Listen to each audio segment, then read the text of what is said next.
You've got your, what we call our plate for your ghost house. You've got a piece of this board. Make really sure your board's clean, because if it's dirty, that's going to put your ghost house onto the clean plate. You're going to grab a piece of print paper because you're going to make an artist's proof, which means a sample. Figure out where you're going to want to set it on your ghost print. Take this cheap printer paper and mist it down lightly on both sides, and put it off to the side for a second. It should not be shiny and dripping paper. It should be merely damp. Later, after you've done these test prints and you really know how you want to apply ink to your project, then you'll use real watercolor paper. And you'll actually have to fully dip and immerse it in water and put it off to the side on some scratch paper for about 10 or 15 minutes to soak. You're going to use black aqua ink, and you're going to have a piece of horrible shiny paper upon which you have put your name. And you're going to be ending up putting this horrible shiny paper into the drying rack. You're going to have what's called a dauber, D-A-B-U-E-R, and take a little bit of ink, and you're going to daub it onto your horrible shiny paper, rubbing a little bit of ink, not a ton. Guys, notice I got about a very small amount of ink here. I'm rubbing it into the dauber. I'm going to take my print, and I'm going to really work the ink into all the little lines, all. Take your time with the dauber, because it takes a while to use the pressure of the dauber to get into all of your little lines and cracks and wrinkles. All right, working back and forth. All right, once you are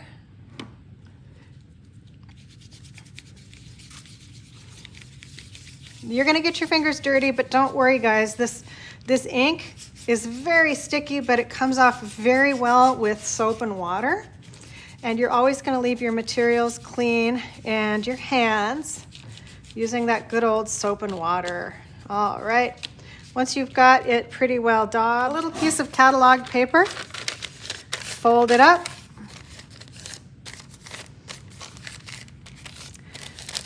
And now I'm going to burnish it. Burnishing is the act of pushing and rubbing in a round motion. And I'm spreading the ink out nice and smooth. Now go gentle, take your time, go gentle, especially on any negative spaces you cut out on your project, because you could rip them.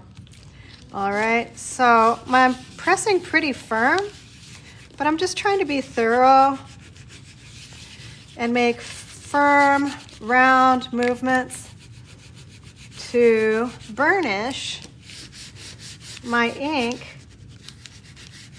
into the irregularities and the cuts in the cardboard. If it turns out you're not liking having your hands on the paper, you can make what's called a paper finger. A paper finger is, in the world of printing, a little fold of paper that you can use to hold things down and to touch your paper without getting your handprints on paper and that sort of thing. Okay, once you've got it burnished, the next thing you're going to do is take one of these dryer cloths. They can be reused, don't throw them away. Fold it up. You can use one that's already pretty dirty, they still work. Fold it up into a square, and then what I like to do is twist it into a little pointy nib, and take a look at your original photograph and try to figure out where you want things light and where you want things medium and where you want things dark. Light things you're going to rub all the ink off of. So I see the side of this garage, I want it really light. I'm going to use my paper fingers to hold it, and I'm going to rub the light areas with this little dryer sheet. And the fibers and the holes in the dryer sheet work really well for pulling in a lot of ink. And I'm gonna do this kind of a little fast. I want you to take your time, and you're developing the lights and darks in this image. Okay, you can reposition it as needed. Okay, lights and dark, maybe some foreground. I'm gonna develop some of my foreground. All right.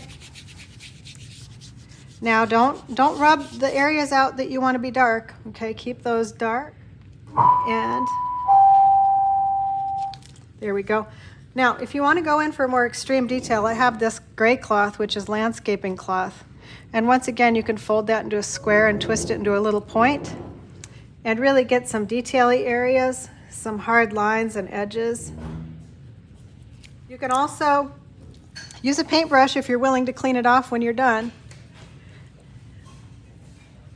and add some dark details, maybe some bushes and stuff like that. Okay, have some fun. Now you can add back what you want. Okay, if you want really high drama, you can add those areas back. Make sure to clean that paintbrush off with soap and water when you're done. Next, you're gonna take the piece of board that you planned. You're gonna lay it down.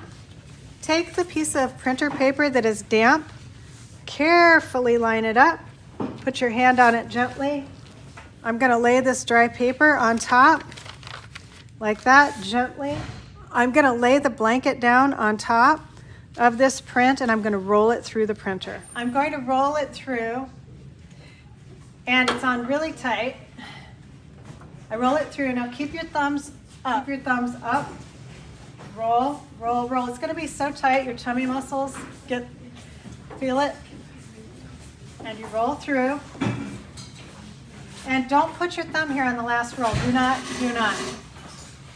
Because why? Because it sucks you through right there. Like pull the felt off. Pull the papers off. And this is the printing paper. This is called a printing proof. And you're going to do it in watercolor paper the same way once you have a proof that you like. All right, there's what you have. Now look at this proof and decide when you finish, what are you going to change? I would put more ink in the dark area. Ask yourself what you like and what you don't like, and then make another proof until you like it. And then when you really like it and you've got it, you'll re-ink and do it on watercolor paper.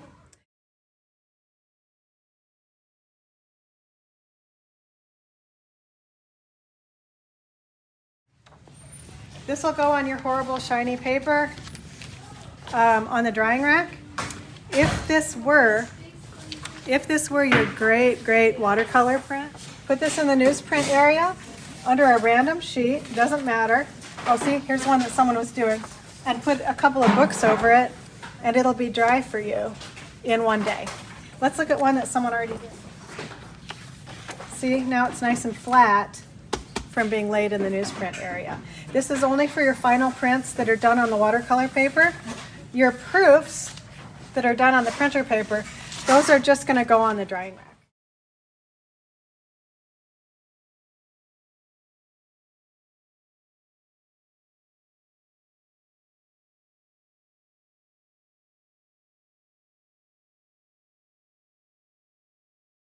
I made a print of this and I wasn't really happy with the values, so I want to create some light and dark areas. I'm going to be thinking about creating more dramatic darks and lights, but I want you to take your time. In negative areas like this, you could easily rip that cardboard, so go gentle. Okay. So my initial one turned out needing stronger darks and lighter lights, and that's okay because that's what a proof is for. Now I'm going to do the act of burnishing. And what I'm doing is encouraging the ink to go down into the recesses of the plate. I fold up my dry cloth like this, and I'm going to run it over my areas where I want it lighter. So refer back to your copied image and try to figure out where you want it medium, where you want it dark, and where you want it light. And also twist it into a point like this. All right, I'm going to refer back to my original picture and pull out some darks and some lights, knowing I can alter this quite a bit. Landscaping cloth. This is really abrasive, It allows you to be even finer about how you pull out details. Get a little point going. And you can really start developing some landscaping details. I can even take a pencil or something hard and scratch little texture elements into it, like grasses.